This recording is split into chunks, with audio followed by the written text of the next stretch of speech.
Bonjour et bienvenue dans ce nouvel épisode de l'Almanach des Faits Célestes.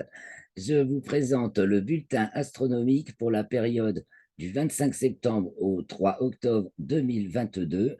C'est la première phase de la première lune d'automne, nord, printemps, sud. Donc, je présente ce bulletin avec un petit peu de retard. J'ai eu un emploi du temps super bousculé et je n'ai pas du tout pu me connecter pour le rendez-vous que j'avais donné. Alors, je demande pardon à ceux qui auraient essayé de se connecter samedi soir à 20 h. Vraiment, j'étais absolument injoignable, hors service, j'arrivais juste aux rencontres d'astronomie amateur du Grand Sud-Ouest après une journée de vendange et beaucoup trop tard pour avoir le temps de m'installer et vous faire la surprise que j'avais prévu de vous faire. Donc, je vais vous présenter un bulletin que j'ai pas tant travaillé que d'habitude, mais enfin, je pense que c'est surtout dans l'article qu'il n'y aura pas d'article cette semaine, sinon nous allons pouvoir voir un petit peu ce qui se passe cette semaine et ce que nous allons pouvoir voir dans le ciel. Alors, c'est parti pour cette première phase de la première lune d'automne, donc de la nouvelle lune, le 25 septembre à 23h54, au premier quartier le 3 octobre à 2h13. Donc ça couvre 8 jours et il se passe des tas de trucs, bien sûr. Donc ça commence 2 jours après l'équinoxe qui a eu lieu le 23. Et donc, le 25 au matin, nous avons eu droit au dernier croissant de lune de la précédente lunaison, puisque la nouvelle lune n'arrivait qu'à 23h54. Donc, nous étions ceux de la Terre qui voyaient le dernier croissant de lune, tandis que le tout nouveau croissant de la nouvelle lunaison va être visible à La Réunion et Madagascar, donc le 26 aux alentours de 12 h TU, donc à l'heure où j'enregistre même, c'est déjà passé.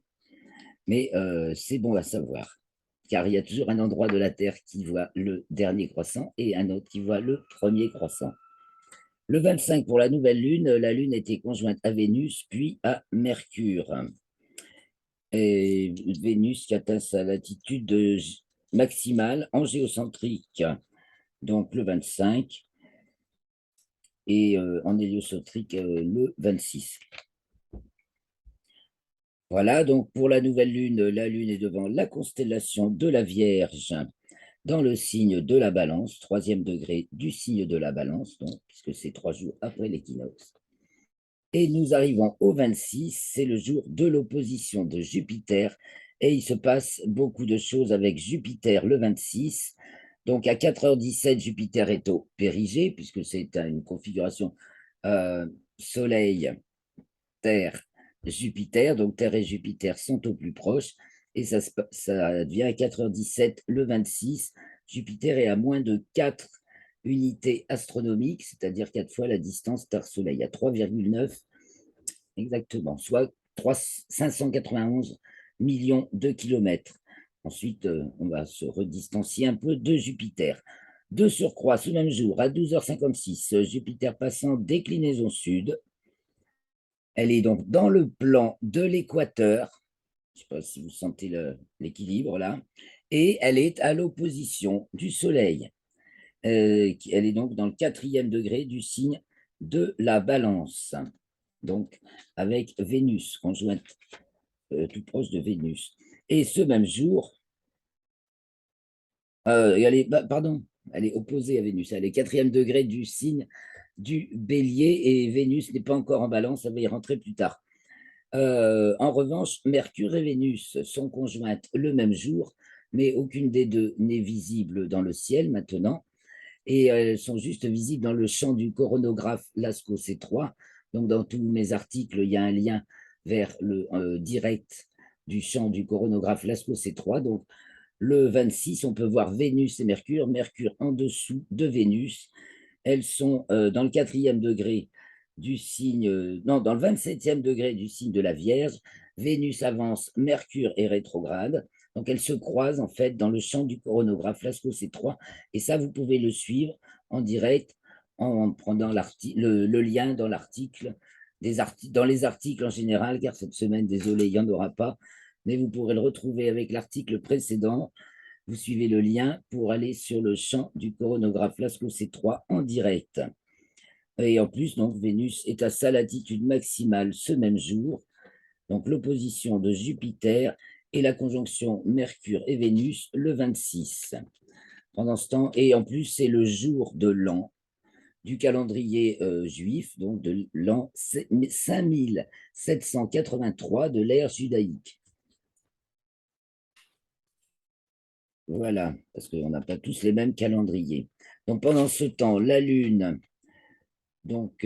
fait son premier croissant pour Madagascar et la Réunion. Nous, on verra le premier croissant de Lune le 27 au soir seulement. Il sera visible à l'œil nu et on va aller le voir avec Stellarium. Mais je fais le petit résumé d'abord et après on ira voir quelques spectacles avec Stellarium pour ne pas planter l'ordi que je n'ai pas encore changé, mais ça ne va pas tarder. Le 27, Mercure sort du champ de Lascaux C3. Donc, il faut vraiment regarder le 26, on verra les deux planètes qui se croisent.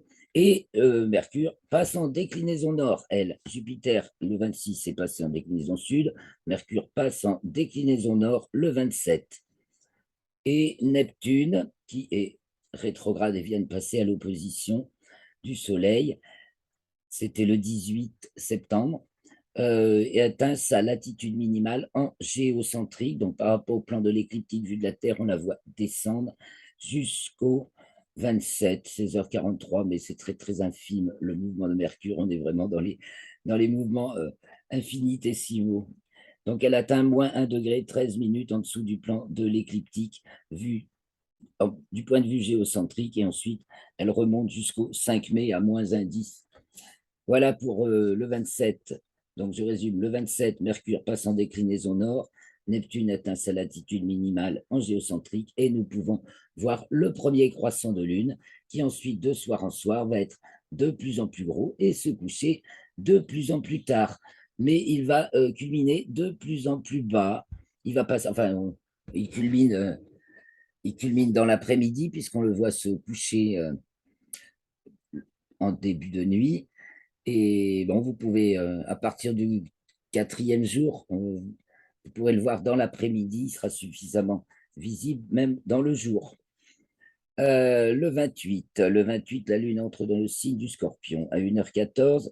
Jupiter, à son tour, atteint sa latitude minimale en géocentrique, comme Neptune, un peu plus bas, à moins 1 degré 37 minutes en dessous du plan de l'écliptique.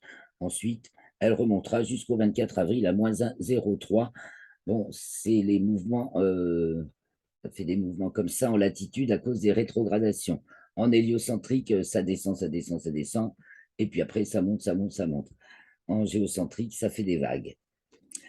Et donc, le 28, la Lune arrive devant la constellation de la Balance.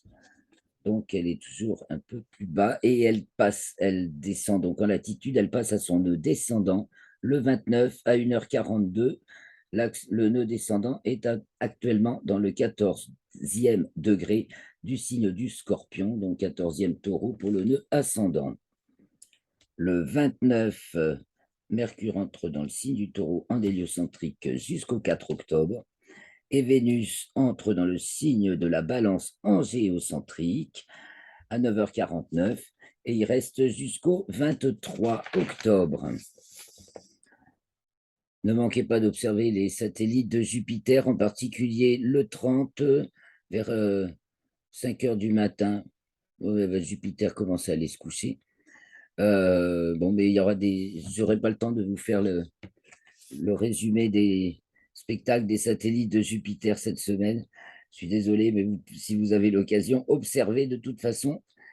Et puis, sinon, retrouvez ces liens sur PGJ Astronomie ou dans le guide du ciel de Guillaume Canard. Ou bien vous tapez phénomène des satellites de Jupiter sur Internet et vous trouverez un lien. Nous sommes le 30 septembre et le 30 septembre en héliocentrique, Mercure est conjointe à Mars. On remarquera, on va voir, je reparlerai un peu plus tard. Donc, c'est dans le 19e degré du signe du taureau. La Lune, qui descend en déclinaison également, sort des limites zodiacales et donc passe, passe en dessous de la déclinaison maximale atteinte par le Soleil au solstice de décembre. Donc, elle passe en dessous de 23 degrés 26, en dessous du plan de l'équateur, et elle va atteindre sa déclinaison minimale le 2 octobre. Donc, le 30 à 17h45, elle sort des limites zodiacales sud. Elle arrive devant la constellation d'Ophiuchus à 20h29 et elle est conjointe à Antares, l'étoile alpha de la constellation du Scorpion, à 23h29. Donc, c'est à voir le 30 en début de nuit, car le Scorpion va se coucher de plus en plus tard. On va regarder un peu avec Stellarium tout à l'heure. Donc, la Lune continue à naviguer entre les constellations du Scorpion et d'Ophiuchus. Donc le 1, 4h27, elle se retrouve devant le Scorpion. À 8h09, elle se retrouve à nouveau devant Ophiuchus. Et bon, elle y reste jusqu'au lendemain. Toujours le 1er octobre, Mercure reprend son mouvement direct dans le plan de l'équateur à 16h53 et dans le plan écliptique le lendemain. Et Mercure en héliocentrique est conjointe à Uranus. Elles sont également en parallèle de latitude héliocentrique. Donc, et ça se passe dans le 17e degré du signe du taureau. Qu'est-ce que j'ai dit tout à l'heure? Le 30, elle est conjointe à Mars, c'est le 9e degré du signe du taureau, et à Uranus, dans le 17e degré du signe du taureau, le 1er octobre, en parallèle de latitude. Ça veut dire qu'elles sont à la même latitude. Non seulement elles sont à la même direction, mais elles sont pratiquement à 6 minutes d'arc près à la même latitude. Et c'est Mercure qui remonte très vite et qui va être en parallèle peu de temps après, dans question d'heure, avec Uranus. Le 2 octobre, Vénus se trouve également dans le plan équatorial et comme elle descend, elle passe en déclinaison sud. Elle est à ce moment-là dans le 4e degré du signe de la balance. Donc, vous voyez tous ces changements-là, hein, ce qui était en nord passe en sud, sud passe en nord. On a Jupiter plus Mercure et Vénus dans le plan de l'équateur. On en reparlera certainement dans les commentaires astrologiques. Le 2 octobre, donc, on continue, la Lune continue son chemin, elle arrive dans la constellation du Sagittaire à 4 heures. Donc, ensuite, Mercure à 6h53 est à son nœud ascendant, donc elle est dans le plan de l'écliptique également. Oui, parce que comme c'est autour des degrés équinoxiaux, équateur et écliptique, les planètes les franchissent à peu près en même moment. Elle est dans le 25e degré du signe de la Vierge, encore rétrograde, mais elle va reprendre son mouvement direct à 11h07 dans le plan de l'écliptique, le 2 octobre. Donc, dans le 25e degré du signe de la Vierge, juste après être passée à son nœud ascendant. Et donc, elle va être directe jusqu'au 29 décembre, au 25e degré du signe du Capricorne. Elle sera rétrograde jusqu'au 18 janvier, et elle reviendra jusque dans le 9e degré du signe du Capricorne. Et à 21h28, le 2 octobre, la Lune atteint sa déclinaison minimale, donc en dessous des limites zodiacales, à 27 degrés 24 minutes en dessous du plan de l'équateur. Elle est alors dans le 7e degré du signe du Capricorne et elle continue à descendre en latitude. Et nous arrivons au 3 octobre, c'est le premier quartier à 2h13, dans le 10e degré du signe du Capricorne, avec une lune qui descend toujours en latitude à moins 4,18 en dessous du plan de l'écliptique, devant la constellation du Sagittaire, toujours. Et elle se rapproche, elle est très proche de la Terre, puisqu'elle atteint son périgée le lendemain, 4 octobre à 18h33. Alors, je vous emmène maintenant faire un petit tour sur Stellarium. J'espère que ça tiendra. Ben, si ça coupe, je vous dis déjà une première fois, ciao, à la prochaine fois. Ce sera lundi certainement aussi, c'est plus pratique pour enregistrer les vidéos. Et là, je serai au rendez-vous. je n'aurai pas vendange plus rencontre d'astronomie tout en même temps. Et nous reprendrons tout cela ensemble. Alors, allons-y sur Stellarium. Je partage l'écran et on y va. Et donc voilà, je me suis mis le 26 à, voilà, un peu avant le coucher du soleil. Là, c'était 18h40. Donc, le soleil se couche à 19h42 chez moi. Donc, vous voyez, là, c'est 1 heure avant le coucher du soleil. Et voilà, on a pile 12 heures de jour parce qu'on vient de passer l'équinoxe, mais grâce à la réfraction de la lumière par l'atmosphère terrestre, le jour est un peu plus prolongé. Le soleil, en fait, paraît encore au-dessus de l'horizon, alors que géométriquement parlant, s'il n'y avait pas d'atmosphère, il est déjà en dessous. Donc, on a un petit peu, on a nos 12 heures de jour, 3 jours après l'équinoxe d'automne. Donc, le soleil va se coucher. Voilà, et il est à peu près 20h30, 20h30 à 21h, on a la nuit noire, pratiquement. Et donc, ben, on a de belles choses à voir. Alors, Antares du Scorpion, vous voyez, il faut se dépêcher, elle se couche de bonne heure à 22h06. Et donc, la Lune y est conjointe, nous avons dit hop, voilà, le 30. Le 30, voilà le petit spectacle du croissant de Lune qui grossit, qui est pas bien haut et qui est tout près d'Antares, à 2 degrés seulement. Elle se rapproche à chaque fois, elle se rapproche un peu plus d'Antares, la Lune. Et c'est la constellation du Scorpion. Et donc tout ça, Antares se couche à 21h50 et la Lune à 21h48 le 30 septembre. Revenons un petit peu avant. Qu'est-ce qu'on voulait voir? Ben, Jupiter. Alors ça va être le c'est la semaine, c'est la Lune, c'est la semaine de Jupiter. Il y a du nouveau vraiment à fond du point de vue jupitérien, santé, organisation sociale. Donc, je ne sais pas, on dirait qu'il y a du punch dans l'air. Voilà notre ciel à 21h. Donc, le Sagittaire vient de passer le méridien, ça c'est la constellation du Sagittaire. Le ciel d'été s'en va et on a Saturne qui est déjà bien haut dans le ciel. Elle culmine à 22h49, vous voyez, aux alentours, donc grosso modo, cette semaine de 22h45, Saturne culmine.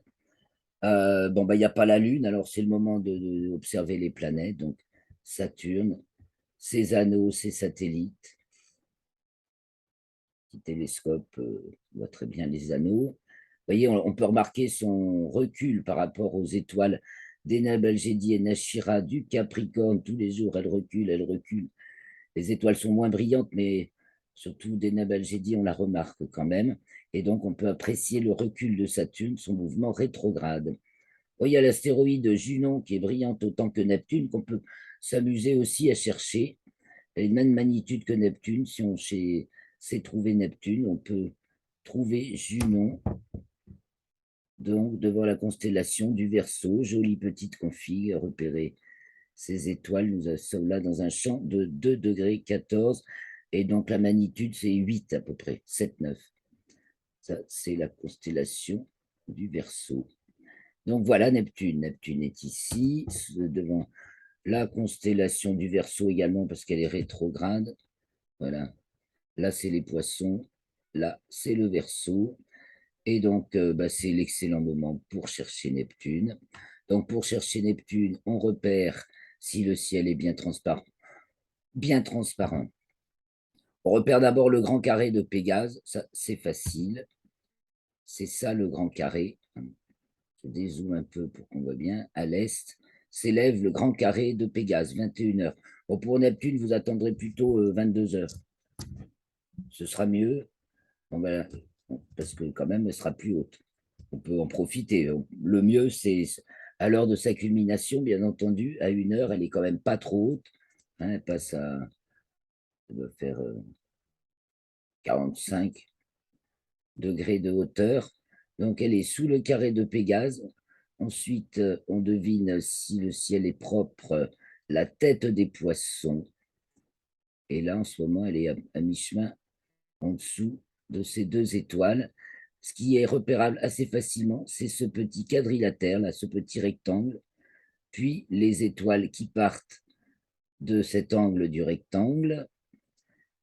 Et ensuite, il faut descendre à la recul et Neptune. Hein, par rapport au mois d'août, je vous la montrer.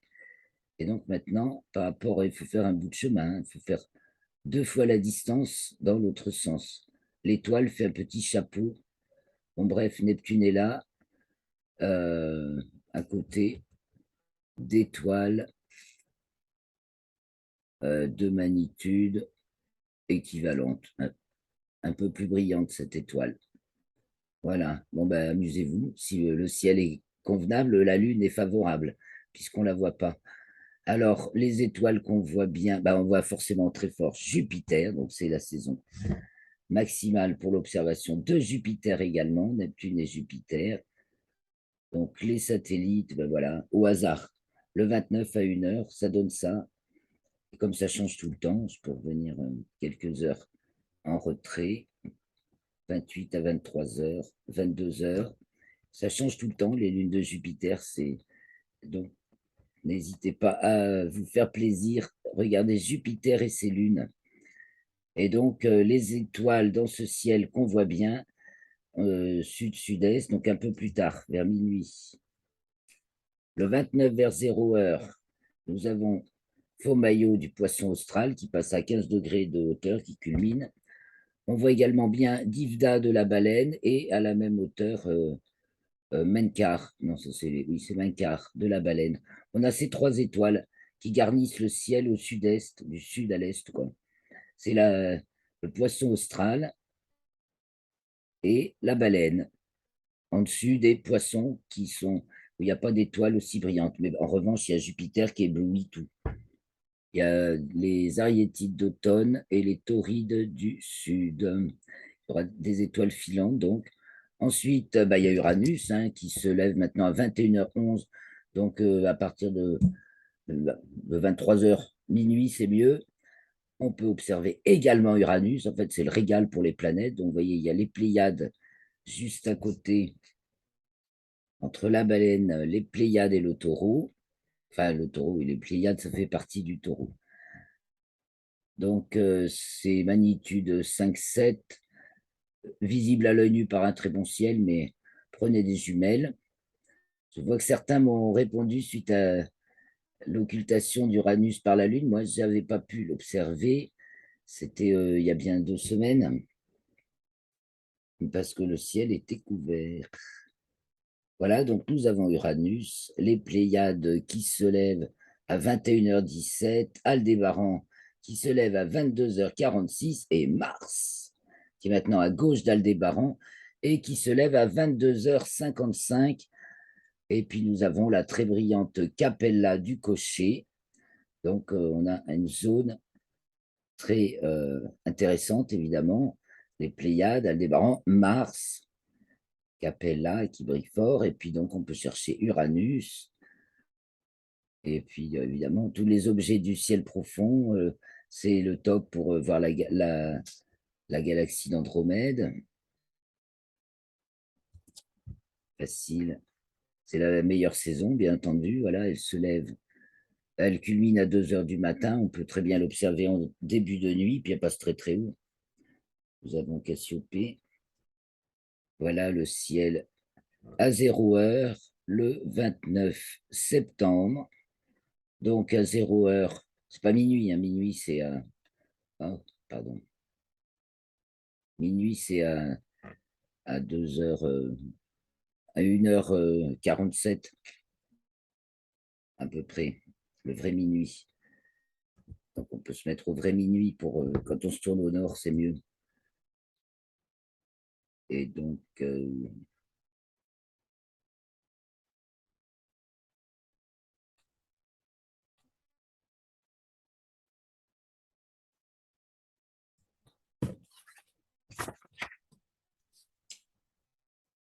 oh, c'est même avant, c'est plutôt 0h40,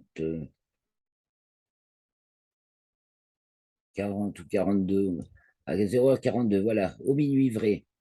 Donc, l'étoile polaire est toujours au nord. Éléonore, l'étoile polaire, c'est son petit prénom. Le dragon qui descend. Vega qui descend. Hercule, voilà l'ensemble. Vega, Hercule, dragon qui descend. La petite ours sur la gauche. Et la grande ours qui remonte le museau. Et Cassiopée qui culmine. Voilà comment c'est au nord, au minuit vrai. Tandis que ben, s'en va la Voie lactée avec le grand triangle de l'été, donc Vega, Deneb et Altaïr du côté de l'ouest. Et puis ben, Saturne sur le couchant, déjà au milieu de la nuit. Voilà, on se retrouve donc au milieu de la nuit, c'est l'heure où culmine Jupiter puisqu'elle est à l'opposition du Soleil. Et voilà, et nous allons avoir donc la Lune qui va être très discrète finalement cette semaine, puisqu'elle descend en latitude et en déclinaison. Elle a beau être croissante, elle va, elle va être assez paresseuse dans son lever, enfin plutôt dans son coucher, pardon. Voilà, on va la voir se coucher. Alors, on va revenir quelques heures en arrière pour suivre les couchers de la Lune, et puis voilà. Où es-tu la Lune? Donc, le 28. Donc, je l'ai dit, premier croissant le 27. Premier croissant le 27, ben allons-y. Premier croissant de lune aux alentours de 20 heures.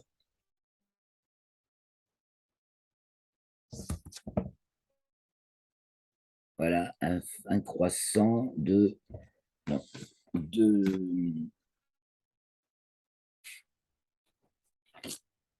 le 27, un fin croissant de 4% presque déjà quand même. Voilà, à observer. Puis de jour en jour, aux alentours de 20 heures, elle va se coucher à 20h26. Puis de jour en jour, eh bien, le 27, non pardon, le 28, voilà, elle va se coucher à 20h48. Le 29, elle va se coucher à 21h14. On ne va pas beaucoup nous embêter, hein. Le 30, elle est à côté d'Antares, donc, et elle va se coucher à 21h47. Le 1er octobre, elle est entre Scorpion et Sagittaire. Elle va se coucher à 22h30, donc le croissant est de plus en plus gros, hein. Le 2 octobre, elle est devant le Sagittaire et elle va se coucher à 23h24. Et voilà, parce que en fait, le premier quartier devient à 2h. Donc, le 3 au soir, le premier quartier est déjà bien passé, toujours devant le Sagittaire, de plus en plus bas. Voilà les amis, ben, j'ai partagé cette petite semaine, cette belle semaine, il y a 8 jours de ciel avec vous. Ah ben, peut-être pas. Et la Lune, ça va se raccourcir le temps parce que la Lune arrive au périgée, hein, le 4 octobre. Donc, je vous souhaite de belles observations si le ciel est dégagé. Mais le temps beaucoup plus frais, ben, c'est vraiment le moment d'en profiter pour l'astronomie. Je vous remercie de votre attention. N'hésitez pas à me poser vos questions. Je vous donne rendez-vous lundi prochain à 18h pour l'enregistrement du prochain bulletin. Ce sera donc lundi, mais j'aurai bien de la peine à le faire avant. Je vous tiendrai au courant quand même par mail. Donc, si vous voulez être au courant des moments d'enregistrement en direct, inscrivez-vous, comme ça vous recevrez le mail à l'avance. Je ne vous referai pas faux bon une deuxième fois, j'espère bien, hein, je m'engage. Je vous préviendrai mieux. Voilà, alors, bonne semaine, à bientôt, portez-vous bien.